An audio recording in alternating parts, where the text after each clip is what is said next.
Meski masih dikaji, penerapan kembali ujian nasional memantik pro kontra. Lantas sejauh mana efektivitas ujian nasional diperlukan sebagai standar kompetensi siswa? Kami bahas bersama anggota Komisi 10 DPR dari fraksi PDI Perjuangan, Inyuman Parta, dan Sekjen Federasi Serikat Guru Indonesia, Heru Purnomo. Selamat malam, Pak Nyoman, Pak Heru. Malam, Mbak Fiska. Pak Selamat Heru. malam.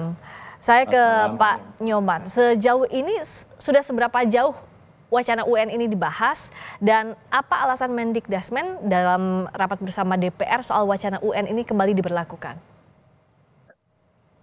Ketika pertemuan dengan Menteri Pendidikan Menengah Dasar dan Menengah, diskusinya belum dalam karena lebih kepada persoalan pentingnya ada kajian dari lembaga yang ditunjuk oleh pemerintah atau tim yang ditunjuk oleh pemerintah untuk mendapatkan hasil apakah UN itu perlu diadakan lagi atau tidak perlu diadakan lagi. Perlu diadakan lagi dengan beberapa penyempurnaan.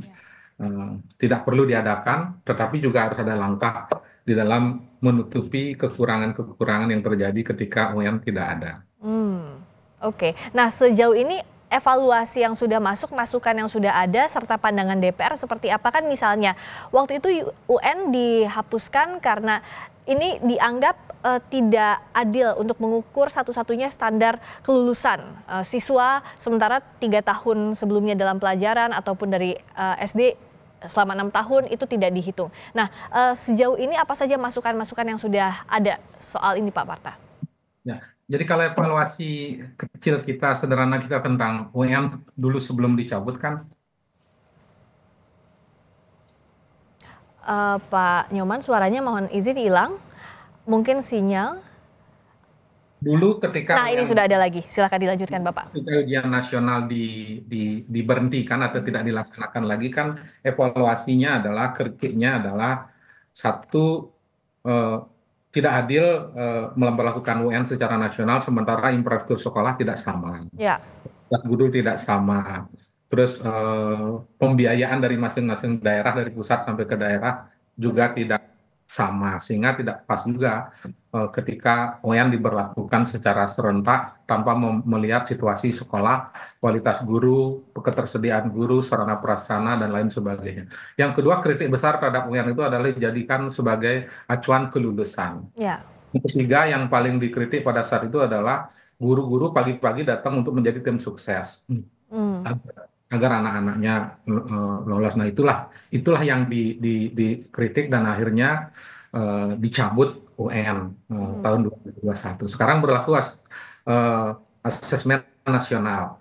Ya. Nah, persoalannya adalah ketika UN tidak ada, ada 3 hal yang saya temukan di lapangan. Yang pertama adalah eh, apa standar dari capaian anak kita, anak didik kita, dari mulai dia masuk sekolah dia sampai dia selesai kelas 6, Ya. sampai dia selesai 9 tahun, sampai dia selesai 12 tahun. Apa tolak ukurnya? Itu satu. Terus yang kedua, dari guru-guru menyampaikan dengan tidak ada kompetisi lagi, anak-anak itu seperti kurang greget. Ya. Seperti kurang greget karena ketika tidak ada UN, bahkan lebih lanjut lagi perankingan di dalam satu kelas pun tidak ada. Ya. Tidak ada lagi pemberian giving dan lain sebagainya sebagai motivasi kepada Ya. anak. Jadi datar semuanya. Iya. Oke. Itu lapangannya. Terus yang ketiga adalah yang dianukan adalah anak-anak merasa toh juga akan lolos. Apalagi sekarang ada sonasi. Ya. Jadi nggak usah terlalu serius. Nah, itu yang dikeluhkan oleh guru, Ya. termasuk juga oleh orang tua. Ya. Nah, bagaimana mempertemukan ini kalau misalnya menteri yang sekarang mau mengadakan kembali, jangan terkesan hanya persoalan berbeda dari menteri sebelumnya, Ya. tetapi memang karena ada substansi yang mau diangkat dalam rangka meningkatkan kualitas mutu pendidikan. Nah, jadi saya akan tanyakan juga kalau dari sisinya Pak Heru, apa masukannya agar tadi tetap ada tolok ukur dan ada motivasi buat anak didik ini untuk berkompetisi dalam hal standar pendidikan. Tapi di sisi lain juga tidak terjebak dengan masalah UN sebelumnya. Nah, apa masukan dari Pak Heru dan kawan-kawan guru? Terima kasih, izin Pak Anggota Dewan. Ya, Pak Heru, Kami Federasi Serikat Guru tentu saja memberikan apresiasi kepada Kementerian Pendidikan Dasar dan Menengah akan adanya upaya untuk memperbaiki kondisi pendidikan secara nasional. Itu perlu kami apresiasi. Selanjutnya, perdebatan mengenai ingin mengkaji kembali mengenai UN ini menurut kami dari Federasi Serikat Guru Indonesia sudah memakan waktu yang cukup panjang. Sudah seminggu lebih masih terjadi perdebatan seperti ini. Menurut kami ada sesuatu hal kalimat yang tidak tepat yang disampaikan karena ingin meninjau kembali UN. Nah, UN di mata guru di hadapan kami, para guru dan aktivis, itu merupakan upaya bagian menumbuhkan keterampilan berpikir bagi peserta didik. Namun pelaksanaan dalam upaya menumbuhkan keterampilan berpikir ini justru membawa dampak negatif terhadap nilai-nilai pendidikan yang ditumbuhkan. Di antaranya bagiannya adalah untuk menumbuhkan integritas, untuk menumbuhkan nilai-nilai yang lain, yaitu keterampilan bersikap. Nah, untuk integritas ini banyak sekali yang tercederai. Untuk menumbuhkan faktor keadilan di dalam dunia pendidikan juga tercederai, termasuk juga untuk menumbuhkan keterampilan bersikap. Kami FSGI itu adalah orang-orang yang di lapangan yang dekat dengan fakta seperti ini dan kami langsung menganalisisnya. Siswa tanda tangan fakta integritas pada saat UN, guru tanda tangan fakta integritas pada saat pelaksanaan dan pengawasan.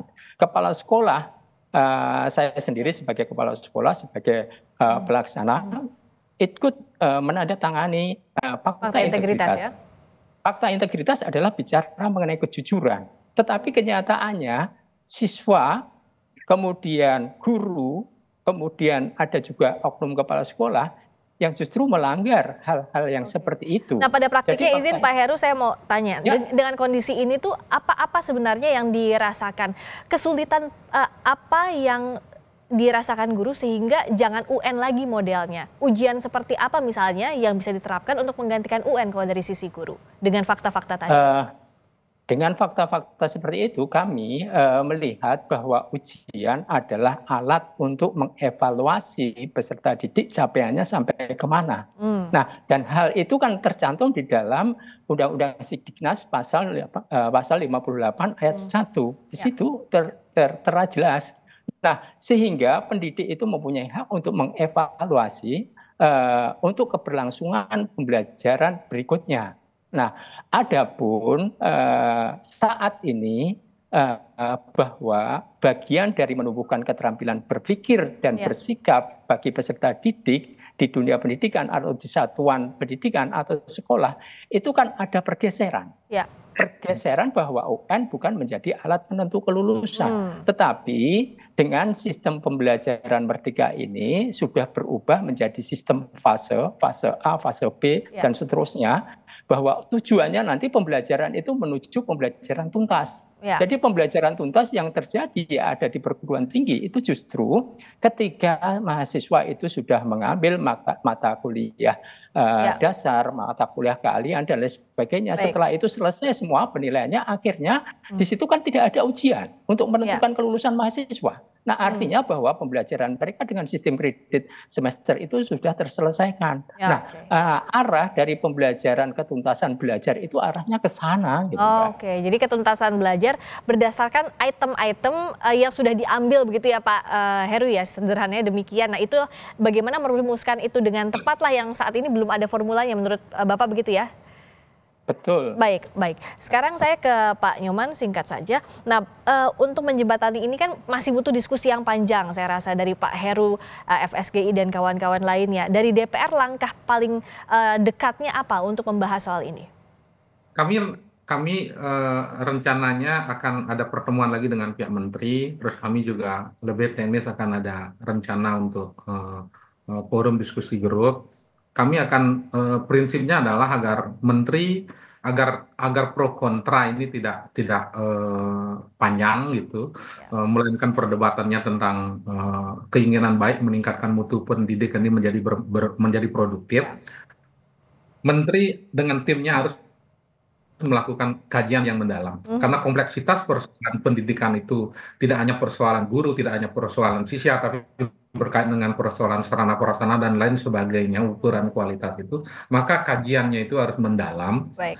sehingga mendapatkan formula yang khusus apa yang harus dilakukan untuk menyempurnakan ujian nasional itu. Namun prinsipnya adalah harus ada standar capaian. Dimanapun baik orang masuk ke pendidikan, dunia kerja, orang ikut pelatihan, Ya. ada capaian yang ingin dicapai dan itu harusnya dimunculkan dalam penyempurnaan dari Ya. agenda kurikulum yang akan datang. Ya, standar capaiannya seperti apa? Nah, inilah yang masih dibutuhkan masukan dari Pak Heru dan juga kawan-kawan serikat guru lainnya. Yang pasti UN Ya. tidak boleh dijadikan standar untuk menentukan kelulusan. Itu Bukan, tidak boleh. jangan sampai jadi satu-satunya standar kelulusan yang menjadi masalah sebelumnya ya. Baik, terima kasih Pak Nyoman Parta, terima kasih juga atas waktunya Pak Heru Purnomo. Selamat malam, terima kasih sudah bergabung bersama Indonesia Selamat Malam. malam.